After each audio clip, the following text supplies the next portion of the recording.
ఏ మంగళి ఇలారా. ఏంట్రా అట్లా చూస్తున్నావు? ఏ మాట్లాడవే బాబు, మనిషి శరీరంలో బొచ్చు ఎక్కడి పెరిగినా తీయొచ్చు బాబు. అది గడ్డం మీద, చంకలోను, నెత్తి మీద, అక్కడ ఇక్కడ ఎక్కడైనా తీయొచ్చు బాబు. కానీ నాలుక మీద పెరిగిందనుకోండి బాబు, అది తీయడం కష్టం బాబు. మీకు ఏడ పెరగకూడదో ఆడే పెరిగింది బాబు. చూడు బాబు, సాటి మనిషిని మనిషిగా గౌరవించి పిలిస్తే అది సంస్కారం అయ్యా. కానీ మీకు అది రాదు. ఎందుకంటే అహంకారం, తీట, నాలిక తీట. పేరటి పిలవండి అయ్యా. అన్నయ్య, పూర్వంలాగా వీళ్ళు మంగళాలు కాదు. కాలం మారిపోయింది. నాయీ బ్రాహ్మణులని పిలిస్తేనే పలుకుతారు.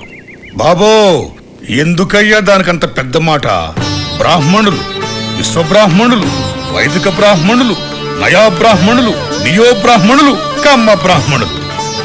ఎందుకు బాబు ఈ బ్రాహ్మణ శబ్దం అలా వినిపించుకుంటూ పోతారు? ఎందుకు బాబు ఈ బ్రాహ్మణత్వం మీద మనకంత మోజు? ఏ బ్రాహ్మణత్వం అయితే మనల్ని అణగదొక్కిందో, ఏ బ్రాహ్మణత్వం అయితే మనందరినీ దూరం చేసిందో, కులాలు మతాలు అంటూ విడగొట్టిందో, మళ్ళీ ఆ బ్రాహ్మణత్వం మీద మోజనయ్యా. ఇదిగో ఈ తోక బ్రాహ్మణులు.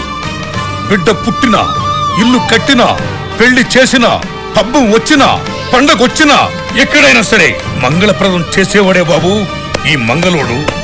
బాబు, మంగళి అని పిలవడంలోనే మా గౌరవం ఉందయ్యా. మమ్మల్ని మంగళవారమని గౌరవంగా పిలవండి. మేము మంగళవారం అండి.